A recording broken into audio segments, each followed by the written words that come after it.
At the center of almost every large galaxy lies a supermassive black hole, millions or billions of times the mass of the Sun.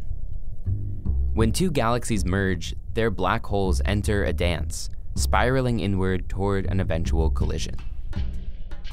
As such massive objects move, they bend the very fabric of the universe, generating gravitational waves. Like dropping a rock into a pond, these waves ripple outward, but instead of producing peaks and valleys on the surface of the water, gravitational waves deform space and time. In 2017, scientists detected gravitational waves that passed through two detectors with laser arms 4 kilometers long.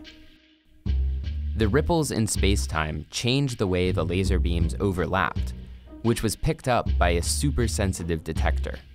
Despite the impressive precision of this device, it's only able to pick up the types of ripples that come from the mergers of small black holes, or neutron stars. To detect gravitational waves from much heavier black holes, like the ones that anchor galaxies, they would need laser arms too large to even fit on Earth. Instead, astronomers have come up with a clever workaround by turning dozens of dead stars, called pulsars, into a giant laboratory. Pulsars are rapidly rotating neutron stars that shoot out beams of radiation from their magnetic poles. As the pulsar spins, those beams flash toward Earth like a lighthouse. Some pulsars revolve a few hundred times per second. The sweeping beam arrives with incredible regularity, making each pulsar like a precise metronome in space. Astronomers have been monitoring dozens of these pulsars in different directions to help search for gravitational waves. They call these networks pulsar timing arrays. The idea is that when gravitational waves from merging supermassive black holes pass by these lighthouses, they change the distance between the pulsars and Earth. Some get a tiny bit closer and others get a little farther from us. That means their rhythmic flashes appear to get a little faster or slower. The pulsars act much like the laser arms on the ground.